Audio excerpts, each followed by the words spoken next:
بسم اللہ الرحمن الرحیم، السلام علیکم۔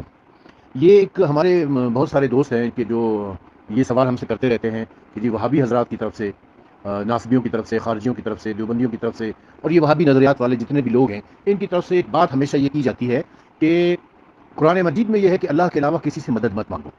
اللہ کے علاوہ کسی سے مدد مانگنا جائز نہیں ہے۔ اللہ کے علاوہ کسی سے مدد مانگنا شرک ہے، کفر ہے، بدعت ہے۔ اس قسم کی باتیں جو ہے نا بہت کی جاتی ہیں۔ غیر اللہ سے مدد نہیں مانگنی ہے، غیر اللہ سے مدد نہیں مانگنی، اس قسم کی، یعنی اللہ کے علاوہ، غیر اللہ سے مراد یہ ہوتی ہے کہ اللہ کے علاوہ کسی سے مدد نہیں مانگنی ہے۔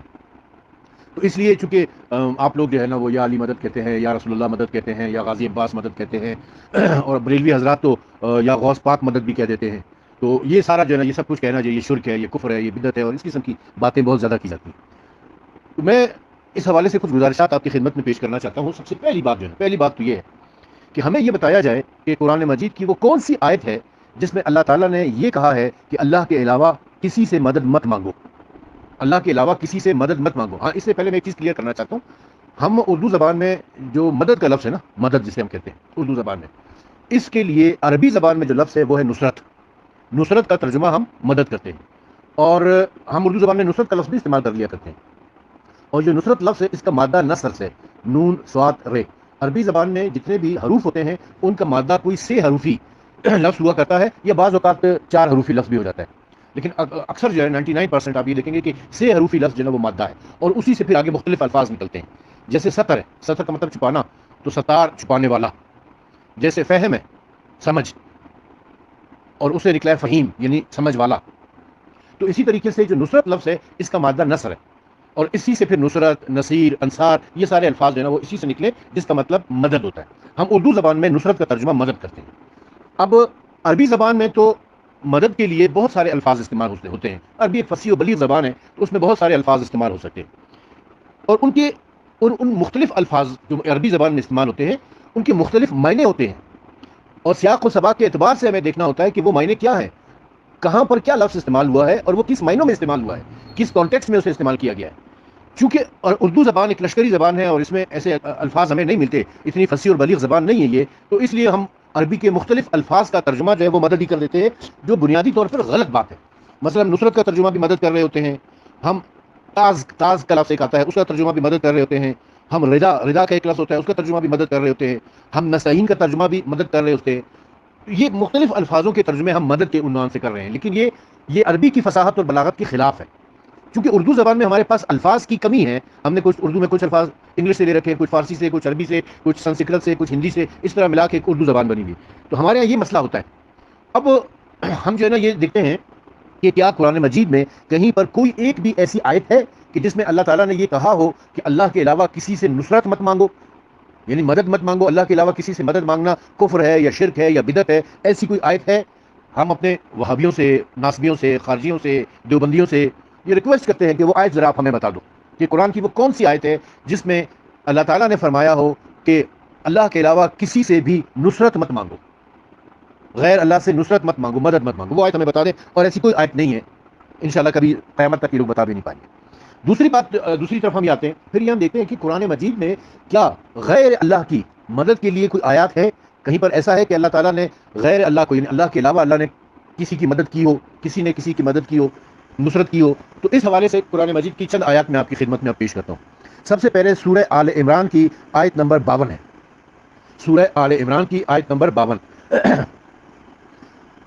جس میں اللہ تعالیٰ فرماتا ہے کہ پھر جب عیسیٰ نے ان میں کفر کا احساس کیا تو کہا کہ کون ہے جو اللہ کے کام میں میری مدد کرنے والا ہو؟ حواریوں نے کہا کہ ہم ہیں اللہ کے مددگار۔ قال من انصاری، کہا عیسیٰ نے اپنے انصار سے، مدد کرنے والوں سے۔ اور حواریوں نے پھر کیا جواب دیا؟ نحن انصار اللہ، ہم اللہ کے مددگار ہیں۔ عیسیٰ علیہ السلام نبی ہیں، رسول ہیں، صاحب شریعت ہیں، صاحب کتاب ہیں۔ وہ اپنے حواریوں سے کہہ رہے ہیں کہ تم میں سے کون ہے کہ جو میرے کام میں اللہ کی مدد کرے، یعنی میں جو تبلیغ کا کام کر رہا ہوں، میں جو دین کا کام کر رہا ہوں، اللہ کے دین کی تبلیغ کا جو کام کر رہا ہوں، اس میں کون میری مدد کرے گا؟ اب یہ مدد ایسے نہیں ہے کہ اینٹیں اٹھا کے لانا ہے تو کرسی اٹھا کے لے آنا ہے، اس کام میں میری مدد کرو، اس قسم کی مدد نہیں ہے یہ تبلیغ دین کے کام میں کون میری مدد کرے گا؟ تو انہوں نے کیا کہا حواریوں نے کہ نحن انصار اللہ، ہم اللہ کے مددگار ہیں، ہم اللہ کے مددگار ہیں۔ اب اگر یہ آیت وہابیوں کے سامنے رکھیں گے تو وہ تو کہیں گے کہ جی مسیح علیہ السلام نے شرک کر دیا معاذ اللہ. مسیح علیہ السلام کو، عیسیٰ علیہ السلام کو کہیں گے کہ جی انہوں نے تو غیر اللہ سے کہہ دیا کہ مدد کرو، حواری تو اللہ نہیں ہے، حواریوں سے کیسے مدد مانگ لی؟ اور پھر حواری یہ کہہ رہے ہیں، حواری یعنی جو عیسیٰ علیہ السلام کے شاگرد تھے، ان کا یہ کہنا کہ ہم اللہ کی مدد کریں گے، یہ تو اس سے بھی بڑا شرک ہو گیا. تو کیا قرآن مجید شرک کروا رہا ہے؟ کیا اللہ تعالیٰ نے قرآن مجید میں یہ آیتیں نازل کر کے شرک کر دیا ہے؟ معاذ اللہ ثم معاذ اللہ. تو یہ بڑی احمقانہ سی بات ہوتی ہے کہ اس طرح کے الزامات لگا دیے جائیں کہ جی شرک، کہ غیر اللہ سے مدد مانگنا شرک ہے. اب دوسری آیت آ جائے، یہ بھی سورہ آل عمران کی آیت ہے، آیت نمبر 81، آیت میثاق اسے کہتے ہیں، بڑی مشہور آیت ہے یہ، جس میں اللہ تبارک و تعالیٰ فرماتا ہے، اور وہ وقت یاد کرو کہ جب اللہ تعالیٰ نے سب نبیوں سے عہد لیا تھا کہ میں جو کچھ تمہیں کتاب اور حکمت دوں، پھر سب کے بعد ایک رسول آئیں جو تمہارے پاس والی چیزوں کی تصدیق کرنے والے ہوں، تو تم ضرور ان پر ایمان لانا اور ان کی مدد کرنا. ولا تنصروا، یہاں پر بھی لفظ نصر سے نکلا ہوا ہے، تنصروا مدد کرنا، کہ یہاں تم اس نبی صلی اللہ علیہ وسلم کی مدد کرنا. فرمایا کہ کیا تم اقرار کر لیا ہے اور اس اقرار میں میرا بوجھ اٹھا لیا ہے؟ ان سب نے کہا، تمام انبیاء نے کہا کہ ہاں ہم نے اقرار کر لیا ہے. فرمایا پس گواہ رہو، میں بھی تمہارے ساتھ گواہوں میں شامل ہوں. اب یہ دیکھیں کس قسم کی نصرت ہے، کس قسم کی مدد ہے یہ، کہ تم نبی کے اوپر ایمان بھی لے کر آنا اور ان کی مدد بھی کرنا، ان کی نصرت کرنا، ان کی مدد کرنا. کیسے مدد کرنا؟ کہ ان کے دین کی تبلیغ کرنا، ان کے آنے کی پیشن گوئی کرنا، ان کے آنے کی گواہی دینا. جب تمہیں کتاب اور حکمت دی جائے گی، تم اپنی قوم میں جاؤ گے، دین اسلام کی تبلیغ کرو گے، اللہ کی وحدانیت کا بتاؤ گے، تو ساتھ ساتھ تم نے میرے نبی صلی اللہ علیہ وآلہ وسلم کی نبوت کے بارے میں بھی بتانا ہے، اور یہ رسول اکرم صلی اللہ علیہ وآلہ وسلم کی مدد ہوگی. یہ مدد تم نے کرنی ہے، اس طریقے سے تم نے مدد کرنی ہے. اب سورہ اعراف کی آیت نمبر 157 کے اوپر آتے ہیں. سورہ اعراف کی آیت نمبر 157 میں، یہ آیت نمبر 157 اور آیت نمبر 158، یہ دونوں رسول اکرم صلی اللہ علیہ وآلہ وسلم کی فضیلتوں سے بھری ہوئی ہے. بہت فضائل بیان کیے گئے اس میں. ان میں ایک بات جو کی ہے، پوری آیت میں نہیں پڑھ رہا ہوں، اس کا وہ متعلقہ حصہ آپ کی خدمت میں پیش کر رہا ہوں. وہ یہ ہے کہ اور وہ نبی رسول اللہ کے بارے میں فرما رہے ہیں کہ اور وہ ان کے بوجھ اور توقوں کو جو ان پر تھے ان سے اتارتا ہے. بس وہ لوگ جو اس پر ایمان لائے اور جنہوں نے اس کو قوت پہنچائی اور اس کی مدد کی اور اس نور کی پیروی کی جو اس کے ساتھ نازل ہوا ہے، یعنی کہ رسول اکرم صلی اللہ علیہ وآلہ وسلم کیا کر رہے ہیں، کیا کام انجام دے رہے ہیں کہ وہ ان کے اوپر، ان کافروں کے اوپر سے بوجھ اتار رہے ہیں، کفر کا، شرک کا، نفاق کا بوجھ اتار رہے ہیں. بس وہ لوگ جو ان پر ایمان لائے، یعنی رسول اکرم صلی اللہ علیہ وسلم کے اوپر ایمان لائے، ان کو قوت پہنچائیے. قوت کس طریقے سے پہنچائی؟ کہ جب لوگ ایمان لے آئے، ان کی طاقت بڑھ گئی، تعداد زیادہ ہو گئی، تو رسول اللہ کو قوت مل گئی، پاور مل گئی ان کو، اور ان کی مدد کی. اور ان کی مدد کی، مدد کس طریقے سے کی؟ اب یہ مدد ایسے فزیکل مدد سے مراد نہیں ہے، اسے کہ مدد اس طریقے سے کی جا رہی ہے کہ جی وہ گیند کی بیلچے مار رہے ہیں یا اینٹیں اٹھا کے لا رہے ہیں، اس قسم کی مدد کی جا رہی ہے. بلکہ جب وہ ان کے اوپر ایمان لے آئے ہیں، جب وہ لوگ رسول اللہ پر ایمان لے آئے ہیں، ان کی تعداد میں زیادہ ہو گیا ہے، تو ان کے دین کی مدد ہو گئی ہے، ان کی اس مشن کی مدد ہو گئی ہے، ان کی اس تبلیغ کے کام میں ان کی مدد ہو گئی ہے، اور اس نور کی پیروی کی، یعنی جو ان کے ساتھ نازل ہوا ہے، یعنی قرآن مجید کے بارے میں کہا کہ اس نور کی پیروی کی جو ان کے ساتھ نازل ہوا ہے. تو یہ مختلف قرآن مجید کے مختلف آیات میں یہ ساری چیزیں بیان ہوئی ہیں. اچھا، اس کے بعد ایک اور آیت کی طرف ہم آتے ہیں جو سورہ بنی اسرائیل کی آیت نمبر 80 ہے. سورہ بنی اسرائیل کی آیت نمبر 80، جس میں اللہ تعالیٰ کیا فرما رہا ہے کہ اللہ تعالیٰ نے رسول اکرم صلی اللہ علیہ وسلم کو وہ حالات اور واقعات بتائے کہ جو اس دنیا میں انہیں پیش آنے ہیں، جن میں سے یہ بھی تھا کہ آپ کو مکے سے ہجرت کرنی پڑ جائے گی. مکہ آپ کا شہر ہے، آپ یہاں پیدا ہوئے ہیں، آپ یہاں پلے بڑے ہیں، اور آپ نے اپنی زندگی کا ایک طویل عرصہ یہاں پہ گزارا ہے، لیکن آپ کو یہاں سے ہجرت کر کے یثرب کی طرف، مدینے کی طرف جانا پڑ جائے گا. تو اس موقع پر اللہ تعالیٰ کیا فرما رہا ہے؟ اور اے رسول کہو کہ اے میرے پروردگار، مجھے داخل کر، سچا داخل کرنا، اور مجھے نکال، سچا نکالنا، اور میرے لیے اپنے پاس سے ایک بڑا مددگار قرار دے، ایک عظیم مددگار، سلطان النصیرہ، کہ اے اللہ جب تم مجھے مکے سے نکالے گا، بس مکے سے جب میں ہجرت کر کے جاؤں گا تو مجھے عزت اور وقار کے ساتھ یہاں سے نکالنا، سچائی کے ساتھ یہاں سے نکالنا، اور جب میں دوبارہ یہاں پر داخل ہوں گا تو مجھے عزت اور وقار کے ساتھ مکے میں دوبارہ داخل کرنا، یعنی فتح مکہ کے حوالے سے بات ہو رہی تھی. اور مجھے اپنے پاس سے ایک بڑا مددگار عطا کر، سلطان النصیرہ. یہ رسول اکرم صلی اللہ علیہ وآلہ وسلم اللہ تعالیٰ سے مناجات کر رہے ہیں، دعا کر رہے ہیں کہ اے پروردگار تو مجھے اپنے پاس سے ایک بڑا مددگار عطا کرنا. تو یہ تو وہابیوں کی نظر میں تو یہ شرک ہو جائے گا. معاذ اللہ ثم معاذ اللہ، کیا رسول اکرم اللہ تعالیٰ سے مددگار مانگ کے معاذ اللہ ثم معاذ اللہ شرک کر رہے ہیں؟ کیا مدد کے لیے کسی کو بلانا، پکارنا، کیا مدد کے لیے کسی کی ہیلپ لینا جو ہے یہ شرک ہو جائے گا؟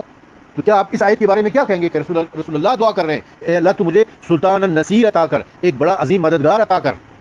اب وہ مددگار کون ہے؟ ہمارا عقیدہ تو یہ ہے کہ وہ مددگار علی علیہ الصلوۃ والسلام ہے. رسول اللہ نے دعا کی، اللہ تعالیٰ نے انہیں علی علیہ السلام عطا فرمائے اپنے گھر سے، خانہ کعبہ سے، کیونکہ خانہ کعبہ میں علی علیہ السلام کی ولادت ہوئی تھی. لیکن چلو آپ نہ مانو، علی علیہ السلام کو مددگار نہ مانو، اس وقت ہمارا ٹاپک علی علیہ السلام ہے بھی نہیں. آپ ہمیں بتا دو کہ پھر وہ مددگار کون ہے. اگر علی علیہ السلام نہیں ہے تو پھر وہ مددگار کون ہے جس کے لیے اللہ تعالیٰ نے دعا کی ہے؟ وہ کون مددگار ہے جو اللہ تعالیٰ نے انہیں عطا کیا ہے؟ اس کے بعد ایک اور آیت کی طرف ہم آتے ہیں جس میں اللہ تبارک و تعالیٰ کیا فرماتا ہے. یہ آیت سورہ قصص کی آیت نمبر 34 ہے. سورہ قصص کی آیت نمبر 34 ہے، جس میں اللہ تعالیٰ کیا فرما رہا ہے. اور میرا بھائی حضرت موسیٰ علیہ السلام فرما رہے ہیں، حضرت موسیٰ علیہ السلام فرما رہے ہیں، اللہ تعالیٰ سے دعا کر رہے ہیں. ایک دعا میں نے ابھی آپ کو رسول اللہ کی بتائی نا کہ سلطان النصیر مجھے عطا کر. ایک دعا یہاں پر حضرت موسیٰ علیہ السلام کی ہے، اور اس دعا میں کیا ہے؟ وہ اخی ہارون، اور ہارون میرا بھائی ہے، وہ میری نسبت زبان میں زیادہ فصیح ہے، بس اسے میرے ساتھ مددگار بنا کر بھیج کہ وہ میری تصدیق کرے. بس اسے میرے ساتھ مددگار بنا کے بھیج کہ وہ میری تصدیق کرے. یقیناً میں ڈرتا ہوں کہ وہ مجھے جھٹلائیں گے.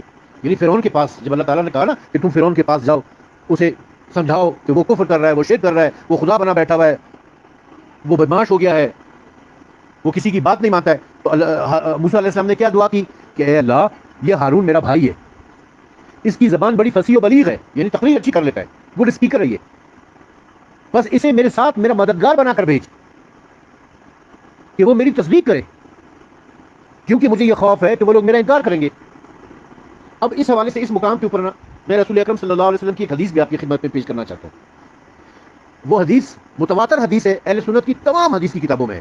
حدیث منزلت اسے کہتے ہیں کہ رسول اکرم صلی اللہ علیہ وسلم نے کیا فرمایا کہ اے علی، تم کو مجھ سے وہی منزلت ہے جو ہارون کو موسیٰ سے تھی، مگر یہ کہ میرے بعد کوئی نبی نہیں ہوگا. اب کیا منزلت ہے؟ جو منزلت ہارون علیہ السلام کو موسیٰ علیہ السلام سے تھی، وہی علی علیہ السلام کو جناب رسالت مآب صلی اللہ علیہ وسلم کے ساتھ ہے. پچھلی آیت جو میں نے آپ کی خدمت میں پیش کی تھی سورہ بنی اسرائیل کی، اس میں اللہ تعالیٰ نے رسول اللہ نے دعا کی کہ مجھے ایک مددگار عطا کر. اور اس آیت میں کیا بتا رہے ہیں کہ ہارون اور موسیٰ کی جو نسبت ہے وہی علی اور رسول اللہ کی نسبت ہے. کیا نسبت بیان کی ہے؟ کہ وہ میرا بھائی ہے. جیسے کہ ہارون رسول اللہ کے بھائی تھے، اسی طریقے سے علی علیہ السلام رسول اللہ کے بھائی ہیں. جیسے کہ ہارون موسیٰ علیہ السلام کے بھائی تھے، اسی طریقے سے علی علیہ السلام رسول اللہ کے بھائی ہیں. علی علیہ السلام کی زبان بھی بڑی فصیح و بلیغ زبان ہے، بہت اچھی تقریر کر لیتے ہیں. نہج البلاغہ کو پڑھ کے دیکھیں، آپ کو ان کی فصاحت اور بلاغت کا اندازہ ہو جائے گا. ان کو مددگار بنا کے بھیج. تو جس طریقے سے ہارون علیہ السلام موسیٰ علیہ السلام کے مددگار تھے، اسی طریقے سے سلطان النصیرہ کی تفسیر میں علی علیہ السلام رسول اکرم صلی اللہ علیہ وسلم کے مددگار ہیں. یہ تو یا علی مدد بھی خود بخود یہاں پر ثابت ہو رہا ہے، گو کہ یا علی مدد آج کا ہمارا موضوع نہیں ہے، لیکن یہ آٹومیٹکلی قرآن مجید کی آیات سے ثابت ہوتا چلا جا رہا ہے. اور وہ میری تصدیق بھی کرے، یعنی علی علیہ السلام رسول اللہ کی تصدیق کرنے والے بھی ہیں. رسول اللہ کی تصدیق بھی کر رہے ہیں علی علیہ السلام، مدد بھی کر رہے ہیں اور تصدیق بھی کر رہے ہیں. اور تصدیق کے حوالے سے بھی قرآن مجید کی آیت موجود ہے، شاہدن و مشہودن والی. وہ چونکہ موضوع نہیں ہے اس لیے اس وقت میں اس کے اوپر بات نہیں کروں گا. ایک اور آیت آپ کی خدمت میں پیش کروں جس میں اللہ تعالیٰ کیا فرما رہا ہے. یہ سورہ محمد کی آیت ہے، سورہ محمد کی آیت نمبر 7. اللہ تعالیٰ فرماتا ہے کہ اے وہ لوگوں جو ایمان لا چکے ہو، اگر تم اللہ تعالیٰ کی مدد کرو گے وہ تمہاری مدد کرے گا اور تمہارے قدموں کو ثابت قدم رکھے گا. اگر اے وہ لوگوں جو ایمان لا چکے، مخاطب بھی ایمان والے ہیں، مسلمان ہیں، مومن ہیں. کیا فرما رہا ہے اللہ تعالیٰ؟ یا ایھا الذین آمنوا ان تنصروا واللہ ینصرکم. اگر تم اللہ کی مدد کرو گے وہ تمہاری مدد کرے گا. یہاں پر بھی لفظ وہی نصر ہے، نصرت والا. اگر تم اللہ کی مدد کرو گے تو وہ تمہاری مدد کرے گا. اللہ کی مدد کرو گے یعنی ہم لوگ ایمان والے مسلمان اللہ کی مدد کریں گے. اللہ کو مدد کی ضرورت ہے، اللہ مدد کا محتاج ہے. اگر اللہ کی مدد کی جا سکتی ہے تو پھر انسانوں کی مدد کیوں نہیں کی جا سکتی ہے؟ انسانوں کی مدد کیوں نہیں کی جا سکتی؟ بھائی قرآن مجید کی آیات ہیں یہ. قرآن میں اللہ تعالیٰ فرما رہا ہے کہ تم اللہ کی مدد کرو، اللہ تمہاری مدد کرے گا. جب اللہ تعالیٰ کی مدد کی جا سکتی ہے تو پھر غیر اللہ کی مدد کیوں نہیں کی جا سکتی ہے؟ غیر اللہ سے مدد کیوں نہیں لی جا سکتی ہے؟ ایک اور آیت آپ کی خدمت میں پیش کرتا ہوں جو سورہ حدید کی آیت ہے. یہ بڑی اہم آیت ہے، بڑی اہم آیت ہے یہ سورہ حدید کی، آیت نمبر 35. آیت نمبر 35 سورہ حدید کی. اللہ تعالیٰ فرماتا ہے اور ہم نے لوہا نازل کیا. ان انزلنا الحدید، ہم نے لوہا نازل کیا ہے. اس میں سخت، اس میں شدت ہے، اس میں شدت ہے، اس میں خوف ہے، اور لوگوں کے لیے فائدے بھی ہیں. اور تاکہ اللہ تعالیٰ ظاہر کر دے کہ کون اس کی اور اس کے رسولوں کی غیب سے مدد کرتا ہے. بالغیب ینصر و رسول اللہ من ینصر و رسول بالغیب، کہ کون اللہ کی اور اس کے رسولوں کی غیب سے یعنی بغیر دیکھے ہڈن مدد کر رہا ہے، ہڈن ہیلپ ہے. نظر نہیں آ رہا ہے لیکن مدد ہو رہی ہے. ظاہر نہیں ہے, ایک چیز ہوتی ہے ظاہر, ایک چیز ہوتی ہے غائب. ظاہر میں آپ کو نظر آ رہا ہے کہ یہ مدد کر رہا ہے, لیکن ایک چیز ہے غائب, نظر نہیں آ رہا ہے لیکن مدد ہو رہی ہے. تو اللہ کی بھی مدد ہوتی ہے اور رسولوں کی بھی. دیکھیں یہاں پر جمع و رسول, جمع کا صیغہ استعمال ہوا ہے, کسی ایک رسول کی نہیں. پیچھے جو ہم نے بات کی تھی گزشتہ آیات میں, اس میں ایک رسول یعنی رسول اکرم صلی اللہ علیہ وسلم کی مدد سے بات کی, کے حوالے سے بات ہوئی, یا حضرت موسیٰ علیہ السلام کے حوالے سے بات ہوئی, یا حضرت عیسیٰ علیہ السلام کے حوالے سے بات ہوئی, ایک رسول کی. لیکن یہاں پر رسولوں کی, یعنی بہت سارے رسول ایسے ہیں کہ جن کی مدد کی گئی ہے, اور وہ بھی ظاہر میں آ کے نہیں مدد کی گئی ہے, غیب میں کی گئی ہے. کس سے مدد کی گئی ہے؟ لوہے سے. اور اس بارے میں اچھے طریقے سے دنیا جانتی ہے کہ لوہا جب نازل ہوا ہے, لوہے کے نازل ہونے سے مراد یہ ذوالفقار ہے. جنگ احد میں جو ذوالفقار نازل ہوئی ہے وہ اس مراد یہ, اور اس کے لیے بہت ساری تفاسیر بیان کی جا سکتی ہیں. تفاسیر میں یہ چیز موجود ہے, یہ چونکہ میرا موضوع نہیں ہے اس لیے اس کے اوپر اس وقت ہم بات نہیں کریں گے. تو اب یہ ہے کہ غیب سے بغیر دیکھے ہوئے رسولوں کی مدد کی گئی ہے. اس آیت سے یہ ثابت ہوتا ہے. وہ مدد کرنے والا کون تھا؟ ہم تو یہ عقیدہ رکھتے ہیں کہ وہ مدد کرنے والے بھی علی علیہ السلام تھے. وہ علی علیہ السلام بھی مدد کرتے تھے. ظاہر ہے کہ وہابی اس چیز کو نہیں مانیں گے, خارجی ناسبی اس چیز کو نہیں مانیں گے, ان کے دلوں میں تو بغض علی علیہ السلام ہے. تو ان سے ہم پوچھیں گے کہ بھائی آپ بتاؤ کہ پھر کون تھا کہ جو اللہ کی بھی مدد کر رہا ہے اور رسولوں کی بھی مدد کر رہا ہے, لوہے کے ذریعے سے مدد کر رہا ہے یعنی تلوار کے ذریعے سے مدد کر رہا ہے, اور غیب میں آ کے مدد کر رہا ہے یعنی ظاہر مدد, ظاہر بھی میں بھی نہیں ہے, وہ ظاہر ہو کے مدد نہیں کر رہا ہے بلکہ غیب سے مدد کر رہا ہے. اس کے بعد ایک اور آیت میں آپ کی خدمت میں پیش کرتا ہوں. یہ پھر وہ حضرت عیسیٰ علیہ السلام کے حواریوں سے متعلق ہے. سورہ صف کی, سورہ صف کی آیت نمبر 14, آیت نمبر 14 اور 15, آیت نمبر 14 ہے, جس میں اللہ تعالیٰ کیا فرماتا ہے کہ اے وہ لوگوں جو ایمان لا چکے ہو تم اللہ تعالیٰ کے مددگار ہو جاؤ. اے وہ لوگوں جو ایمان لا چکے ہو تم اللہ تعالیٰ کے مددگار ہو جاؤ. جیسا کہ عیسیٰ ابن مریم نے, جیسے عیسیٰ ابن مریم نے حواریوں سے کہا کہ کون اللہ تعالیٰ کی طرف جانے میں میرا مددگار ہوگا, جیسا کہ ایسے ہی تم بھی مددگار ہو جاؤ. جیسے کہ عیسیٰ علیہ السلام نے اپنے حواریوں سے کہا تھا کہ کون اللہ کی راہ میں میرا مددگار ہوگا. حواریوں نے کہا کہ ہم اللہ تعالیٰ کے مددگار ہیں, نحن انصار اللہ, ہم اللہ تعالیٰ کے مددگار ہیں. تو اے ایمان والو, اب مسلمانوں کو مخاطب کر کے کہا ہے کہ تم اللہ تعالیٰ کے مددگار ہو جاؤ. جیسے کہ یا ایھا الذین آمنوا کونوا انصار اللہ, کہ تم اللہ تعالیٰ کے مددگار بن جاؤ.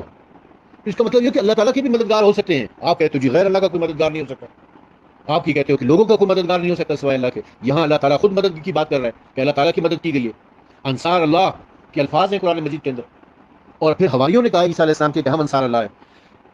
اب اس کے علاوہ یہ وہ آیات تھیں کہ جو نصرت کے حوالے سے بیان ہوئی ہے, کہ جہاں پر اللہ تعالیٰ نے یہ بیان کیا ہے کہ غیر اللہ سے مدد مانگی بھی جا سکتی ہے. انبیاء کی بھی غیر اللہ نے مدد کی ہے. عیسیٰ علیہ السلام کی مدد ان کے حواریوں نے کی ہے. موسیٰ علیہ السلام کی مدد ہارون علیہ السلام نے کی ہے. رسول اللہ نے دعا کی کہ مجھے ایک مددگار عطا کر. اللہ تعالیٰ کی بھی مددگار ہوتے ہیں. تو یہ مددگار ہو جانا, مدد کر دینا, یہ نہ کوئی شرک کا مسئلہ ہے, نہ کفر کا مسئلہ ہے, نہ بدعت کا مسئلہ ہے, بلکہ یہ عین قرآن مجید کے عین مطابق ہے. یہ تو اس قسم کی باتیں کر کے لوگوں کو بہکانا بھڑکانا, یہ وہابی نظریات کی تبلیغ کر دینا, یہ صحیح نہیں ہے. لوگوں کو کفر و شرک کی طرف نہ لے جایا جائے. جو قرآن مجید میں ہے اس کو لوگوں کے ساتھ بیان کیا جائے. اب دیکھیں کہ ایک اور آیت ہے قرآن مجید کی, اس میں یہ سورہ کہف کی آیت ہے. سورہ کہف کی آیت نمبر 95 ہے, جس میں وہ ذوالقرنین کا قصہ بیان ہو رہا ہے. حضرت ذوالقرنین کا قصہ بیان ہو رہا ہے, اور اس میں لفظ نصرت نہیں آیا ہے. اس میں جو لفظ آیا ہے وہ ردا کا لفظ ہے, ردا کا لفظ. یہاں بھی ترجمہ مدد ہی کیا گیا ہے. اس میں کیا کہا گیا, یہ جناب ذوالقرنین نے کہا, اس نے کہا کہ میرے پروردگار نے اس میں جو کچھ تمکین مجھے دے رکھی ہے وہ بہتر ہے, بس تم مجھے جسمانی قوت سے مدد دو کہ میں تمہارے درمیان اور ان کے درمیان ایک مضبوط دیوار بنا دوں. یہ جو ایک قوم کے پاس گئے تھے اور اس قوم نے کہا کہ یاجوج ماجوج آتے ہیں اور ہمیں تنگ کرتے ہیں, ہمیں لوٹ کر لے جاتے ہیں, تو آپ ہمارے لیے کچھ ہمارے تحفظ کا کوئی سامان کر دیں. تو ذوالقرنین نے کیا کہا ان کو کہ بھائی تم مجھے کچھ سامان بھی لا کر دو. وہ سامان کا ذکر بھی پھر آگے کہ وہ کیا کیا چیز ہے, اس میں لوہا بھی ہے, تانبا بھی ہے, وغیرہ پیتل بھی, یہ چیزیں بھی مانگی تھی اسے. اور یہ کہا کہ تم لوگ بھی آ کے میری مدد کرو, تم لوگ آ جاؤ, آ کے میری مدد کرو. یعنی میں دیوار بناؤں گا تو تم دیوار بنانے میں بھی میری مدد کرنا, یعنی فزیکلی مدد کرنا ہے. تو اب ذوالقرنین کی مدد کرے قوم والے تو وہ جائز ہے, ہارون موسیٰ کی مدد کرے تو جائز ہے, حواری عیسیٰ علیہ السلام کی مدد کریں تو جائز ہے, انبیاء رسول اللہ کی مدد کریں تو جائز ہے, علی علیہ السلام یا کوئی پردہ غیب میں رہ کر اللہ اور اس کے رسولوں کی مدد کرے تو جائز ہے. لیکن پتہ نہیں وہابیوں کو کیا مسئلہ ہو جاتا ہے یہاں پر آ کے کہ جی غیر اللہ کی مدد نہیں کرنا. یہ قرآن مجید بھرا پڑا ہے غیر اللہ کی مدد کے حوالے سے. اللہ تعالیٰ ان وہابیوں کی, ان ناسبیوں کی, ان خارجیوں کی ہدایت کرے. ہم ان کے لیے صرف دعا کر سکتے ہیں جن کے دلوں پر اللہ تعالیٰ نے مہر لگا دی نا, ختم اللہ علی قلوبہم وعلی سمعہم وعلی ابصارہم, اللہ تعالیٰ نے ان کے دلوں کے اوپر مہر لگا دی ہے. ان کو عقل نہیں آ سکتی ہے, یہ ضد پر اڑے ہوئے ہیں, یہ ضد ہے ان کی. بہرحال قرآن مجید سے یہ ثابت ہے کہ غیر اللہ سے مدد مانگی جا سکتی ہے، غیر اللہ مدد کرتے رہتے ہیں، اور انبیاء کی بھی مدد کی ہے، اللہ تعالیٰ کی بھی مدد کی ہے، مومنین کی بھی مدد کی ہے، رسول اللہ کی بھی مدد کی ہے۔ تو مدد کے حوالے سے یہ کہہ دینا کہ غیر اللہ سے مدد مانگنا کفر ہے، یہ شرک ہے، یہ بالکل غلط بات ہے جو قرآن کے خلاف ہے۔ اچھا، اب یہاں پر یہ جو آج کل ایک مولوی ہے جیلم میں بیٹھا ہوا ہے، یوٹیوب کے اوپر بڑا مشہور ہوا ہے، وہ ایک دو آیات قرآن مجید کی سورہ فاتحہ کی آیت ہے ایاک نعبد و ایاک نستعین، اور واستعینوا بالصبر والصلاۃ، یہ سورہ بقرہ کی آیت نمبر 45، سورہ بقرہ کی آیت نمبر 45 جو ہے واستعینوا بالصبر والصلاۃ، ان دو آیتوں کو بڑا پیش کرتا ہے اور کہتا ہے کہ دیکھو جی صرف اللہ تعالیٰ سے مدد مانگنی ہے، ایاک نعبد، اے اللہ ہم صرف تیری عبادت کرتے ہیں، و ایاک نستعین، اور ہم صرف تجھی سے مدد چاہتے ہیں، تو اب کسی اور سے، اللہ کے علاوہ کسی اور سے مدد نہیں مانگی جا سکتی ہے۔ دیکھیں میں نے پہلے بھی آپ کی خدمت میں عرض کیا کہ جو اردو زبان میں جس کو ہم مدد کہتے ہیں، اس کے لیے عربی زبان میں نصرت کا لفظ آیا ہوا ہے، نصر کا نصرت کا لفظ آیا ہوا ہے۔ نستعین کے معنی مدد ہرگز نہیں ہے۔ جو بھی نستعین کا ترجمہ، واستعینوا کا ترجمہ مدد کر رہا ہے، وہ بالکل غلط کر رہا ہے۔ اب آپ ذرا سوچیں نا، سورہ بقرہ کی جو آیت ہے، آیت نمبر 24، اور مشکل میں اگر ہم مستعینوا کا ترجمہ مدد کرتے ہیں تو مشکل میں صبر اور صلات سے مدد مانگو، کہ جب بھی تمہارے اوپر کوئی مصیبت آئے، کوئی مشکل آئے، کوئی کڑا وقت آ جائے، تو تم صبر اور صلات سے مدد مانگو۔ تو صبر اور صلات کیسے مدد کرتے ہیں؟ کیا وہ فزیکلی کسی کی مدد کر سکتے ہیں؟ صبر کوئی فزیکل چیز ہے، کوئی میٹر ہے جو آپ کی مدد کرے گا؟ یا نماز کوئی میٹر ہے، کوئی مدد کرنے والی چیز ہے جو آپ کی مدد کریں گے؟ تو غلط ترجمہ اس کا کیا جا رہا ہے۔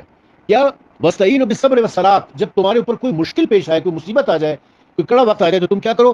صبر اور صلات کا دامن تھام کے رکھو، تمسک کر لو، پکڑ لو صبر کو اور صلات کو، یعنی صبر کرو، مصیبت کے وقت میں صبر کیا کرو، مصیبت کے وقت میں اللہ تعالیٰ کا ذکر کیا کرو، صلات ادا کیا کرو، نماز پڑھا کرو، کیونکہ نماز تم کو ریلیکس کر دے گی، نماز تم کو مصیبتوں مشکلات سے دور کر دے گی۔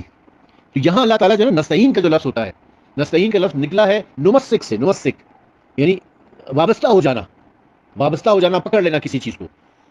ایاک نعبد و ایاک نستعین، اے خدا ہم صرف تیری عبادت کرتے ہیں اور صرف تجھ ہی سے توفیق چاہتے ہیں کہ تو ہمیں عبادت کرنے کی توفیق دے۔ نستعین کا یہ مطلب ہے کہ ہم تجھ سے توفیق چاہتے ہیں۔ اس کے حوالے سے میرا پورا ایک وائس نوٹ ہے جس میں نے مختلف جید علماء کرام کی تفاسیر بیان کر کے آپ کی خدمت میں بتایا تھا کہ لفظ نستعین کا جو مطلب ہوتا ہے وہ توفیق عطا کرنا ہے، کہ اے خدا تو ہمیں اپنی عبادت کرنے کی توفیق عطا فرما۔ ایاک نعبد، ہم صرف تیری عبادت کرتے ہیں، و ایاک نستعین، اور تو ہی ہمیں اپنی عبادت کرنے کی توفیق دے۔